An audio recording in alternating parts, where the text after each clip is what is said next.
Galera, boa noite. A gente está passando aqui para a segunda aula de parasito. A gente vai falar hoje sobre os plateumintos, ok? Os plateumintos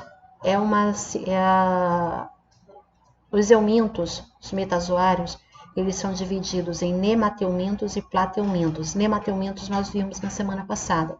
Hoje nós vamos falar sobre os plateumintos. Os plateumintos, eles se dividem em duas classes, os trematódos e os cestódos, tá? A gente vai falar sobre esses dois hoje, tá bom? Características gerais dos plateumintos.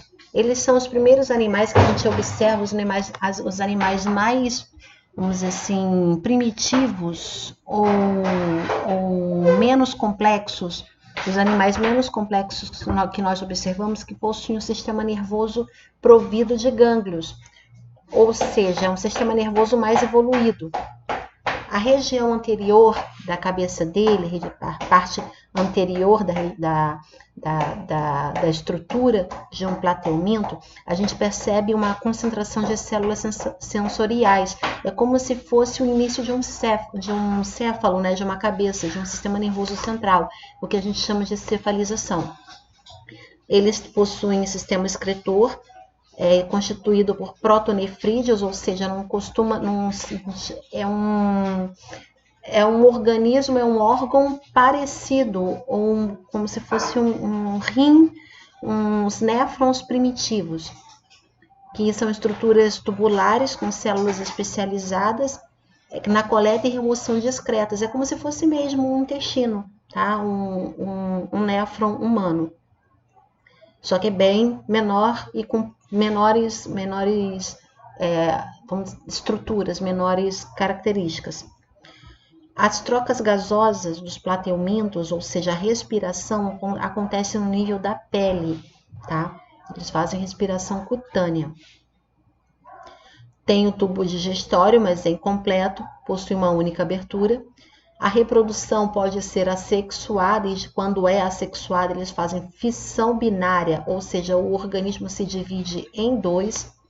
E assexuada, a maioria dos plateumintos, quando fazem a reprodução assexuada, eles são hermafroditas, ou seja, o mesmo animal, o mesmo organismo possui dois sexos. Possuem alto poder de regeneração e o filo dos plateumintos é dividido em três classes: turbelários, que têm a vida livre, trematódos, que são parasitas, e cestódios, também são parasitas. Esses turbelários aqui é aquela planária. Lembra da planária no desenho da escola? Deixa eu ver se eu pego uma foto da planária aqui para vocês.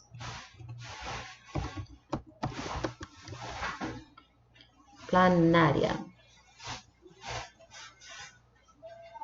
Olha ela aqui. Entendeu? Se divide a planária aqui, olha, ela se regenera, tem alto poder de regeneração, tá? Aqui, não morre não, ela vai se regenerando. É bem legal, quer fazer experiência em escola. Vamos lá.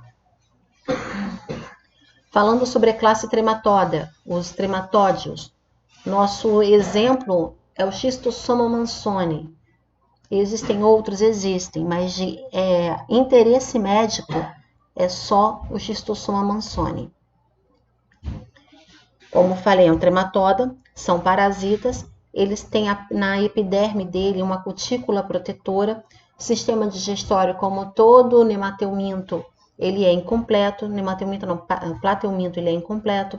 São quase todos dos trematódos endoparasitas de vertebrados, ou seja, são parasitas internos de animais vertebrados. Então, existem várias espécies vários gêneros trematoda, né? Vários animais da classe trematoda. O que a gente pode ver também nele são glândulas de penetração, órgãos de adesão, ventosas e ganchos, e tem uma capacidade de reprodução aumentada. Essas três características aqui são características para adaptação ao parasitismo que eles fizeram, tá? Adaptação para ser parasita. O parasita humano trematóide é o xistossoma, tá? Esquistossomose é a doença provocada pelo xistossoma. Ela é produzida por uma das três espécies de esquistossomo. Nós temos o Schistosoma haemoptobum, Schistosoma japonicum e Schistosoma mansoni.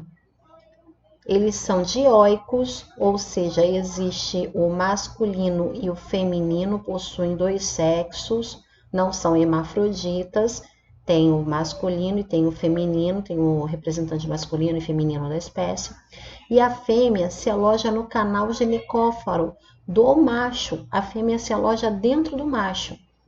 E ele só sai de dentro do macho para depositar os ovos e depois volta para cá. A vida deles inteira é copular, quando a fêmea está dentro do macho, e colocar ovos. Copular e colocar ovos. A vida deles é essa. Reprodução. Olha aqui.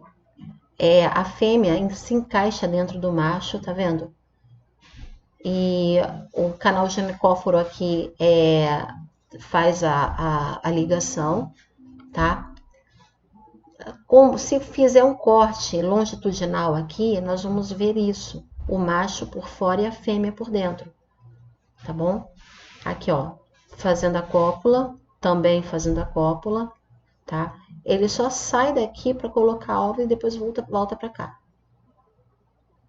Distribuição dos xistossomas pelo mundo. O xistossoma mansoni, ele pega essa parte aqui, ó. Está presente em 52 países da África, no Mediterrâneo Oriental, na América Latina, alguns países da América Latina, por exemplo, Caribe, né? Brasil, Venezuela, entendeu? Aqui no Brasil é uma região de litorânea.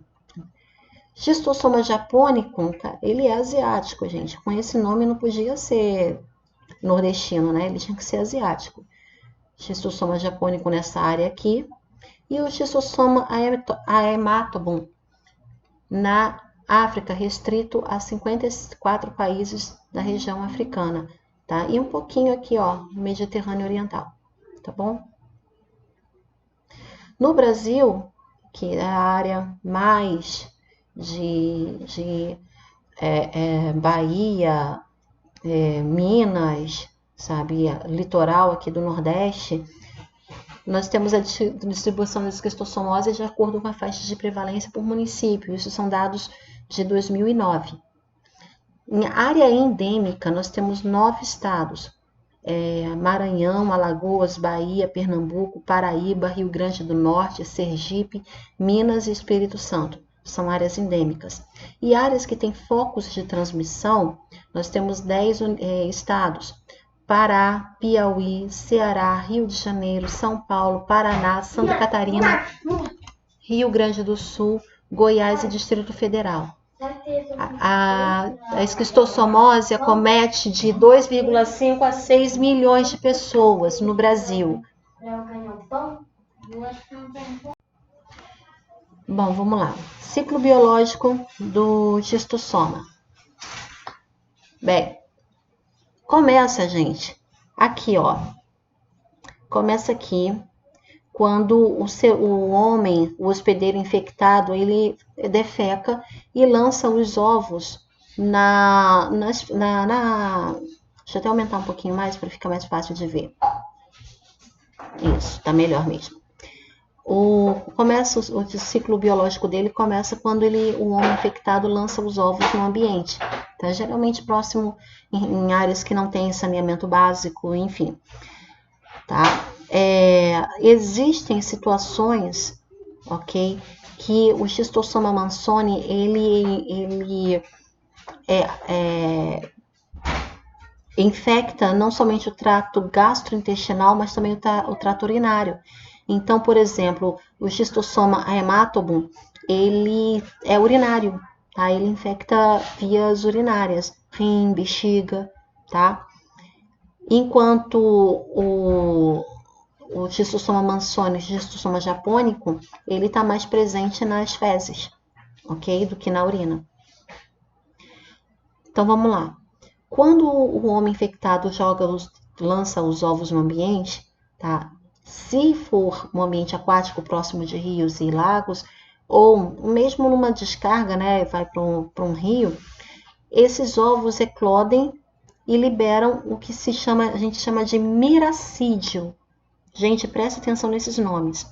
Miracídios são os parasitas que saem imediatamente dos ovos.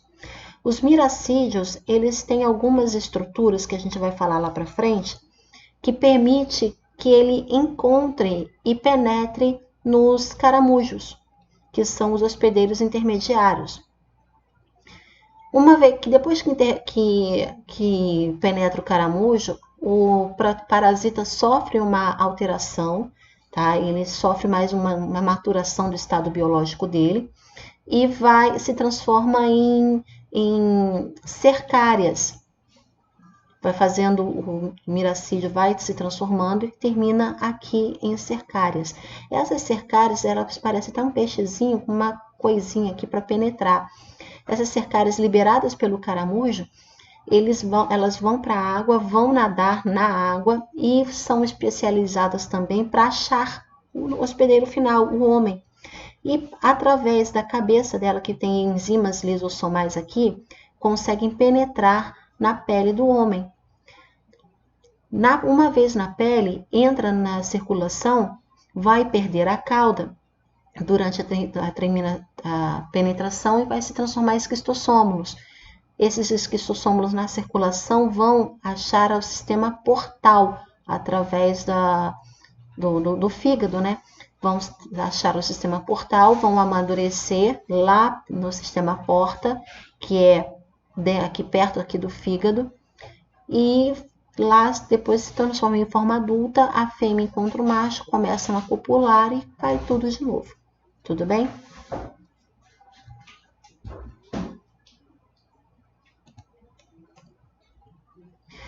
O hospedeiro intermediário, como eu falei com vocês, é o caramujo, é um molusco. Se tem hospedeiro intermediário, se precisa de mais de um parasita, mais de um hospedeiro para completar o seu ciclo biológico, esse parasita ele é monoxênico ou heteroxênico? Quem respondeu heteroxênico tá certo, tá, gente? São moluscos da família Planorbidae. Tem várias espécies do gênero Bionfilaria, aqui no Brasil principalmente, e habitam em água doce ou água salobra. A infecção do caramujo é para a vida inteira. Uma vez infectado, infectado para sempre. Até porque o caramujo não toma medicamento, né? As espécies brasileiras, Bionfilaria glabrata, isso aqui não é importante, Bionfilaria tenagófila e Bionfilaria stramínea. O que é importante aqui? A espécie brasileira do caramujo é o Bionfilaria. Não interessa, o gênero não é importante. Bionfilaria, não interessa para mim qual é a espécie, não, tá bom? O ovo do xistossoma ele é muito característico por causa desta coisinha aqui, a espícula lateral. Não existe, não conheço outro parasita, outro ovo de parasita que possui essa espícula. Então, uma vez que você encontrar no laboratório um ovo com essas características aqui, não precisa nem pensar duas vezes. Schistossoma mansoni, tá? Principalmente porque estamos no Rio de Janeiro, então difícil vai ter outro schistossoma aqui, tá, gente? Miracídio, quem é o miracídio? Miracídio é aquela estrutura que sai do ovo do Schistossoma mansoni para achar o caramujo. Qual é o alvo do miracídio? O molusco, a Bionfilaria, tá? Esse é o alvo do miracídio. Ele tem algumas características, por exemplo, o epitélio ciliado, ele é todo cheio de cílios por fora dele, para ele nadar dentro d'água. Ele tem uma tendência de seguir luz e seguir temperatura, e também tem um quimiotropismo pelo molusco. Tem uma facilidade de achar um molusco. A invasão que ele consegue fazer no molusco demora de 5 a 10 minutos através de enzimas que conseguem quebrar, conseguem romper a pele do molusco para poder ele entrar na pele dele. Uma superinfecção de miracídios consegue matar moluscos. O molusco não tem, ele é hospedeiro também. O miracídio vai ser um parasita dentro do molusco. E não tem nenhuma defesa, o molusco não tem nenhuma defesa contra ele. Então, se tem uma superinfecção, vai causar a morte desse hospedeiro, tá? Lembrando, o Schistosoma mansoni, ele é um parasita heteroxênico, porque ele precisa de 2 hospedeiros para completar o seu ciclo biológico, tá? Um desses hospedeiros é o molusco da espécie Bionfilaria, essa coisinha linda aqui, só que não, tá?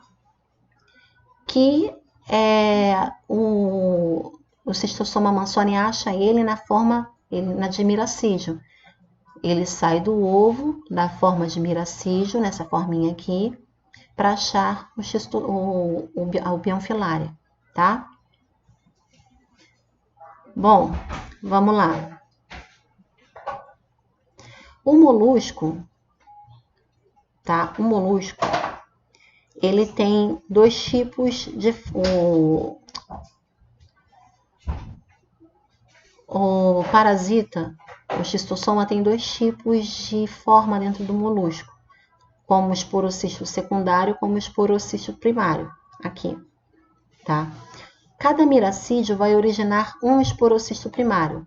O miracídio tá aqui, ó, o casal aqui põe um ovo, o ovo vai para o ambiente, se transforma em eclode miracídio, o miracídio se transforma em um esporocisto primário, tá?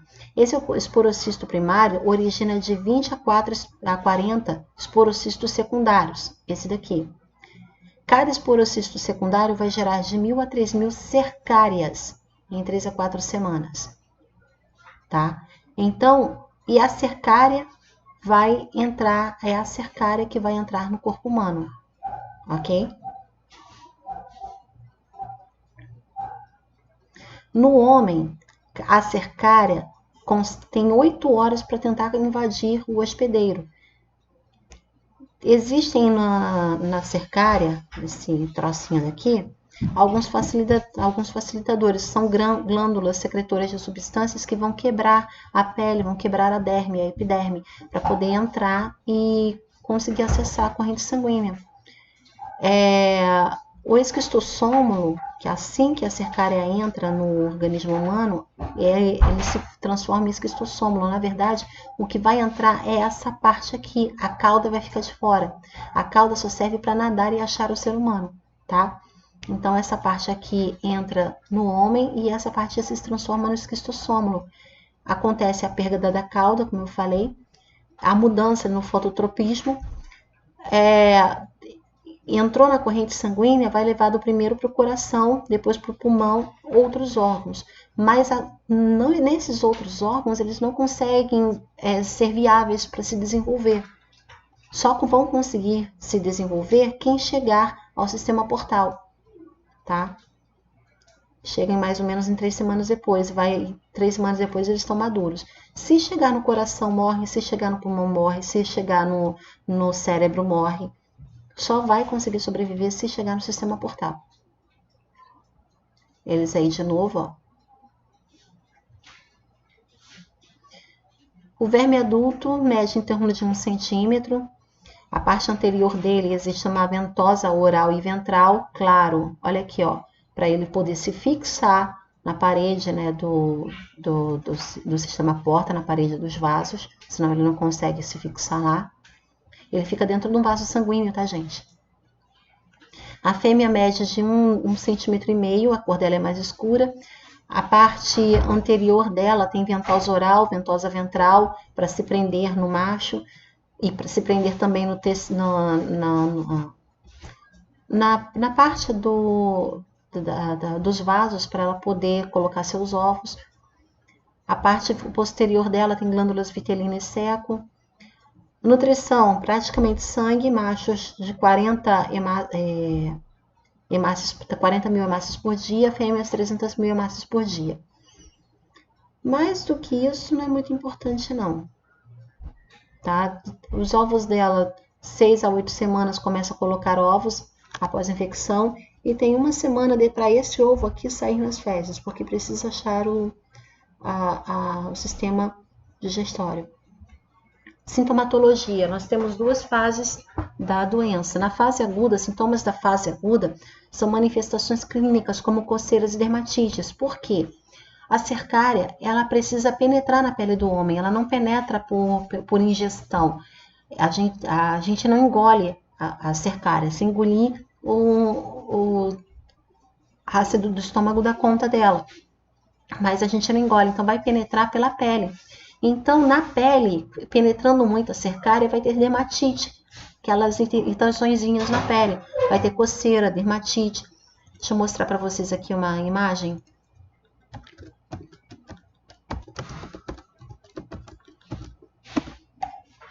Dermatite cercariana.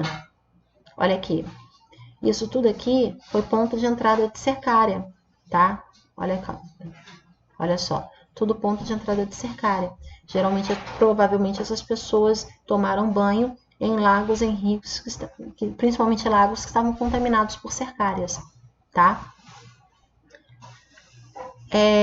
Além disso, nós temos febre, inapetência, tosse, diarreia, enjoo, vômitos e emagrecimento. Na fase crônica, depois de vários anos, né, ela é assintomática.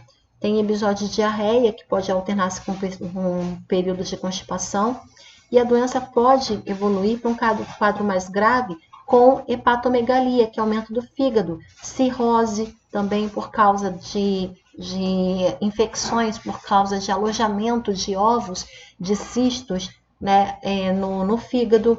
Começa também a fazer um aumento do baço, esplenomegalia, e junto os dois também, com hepato e esplenomegalia.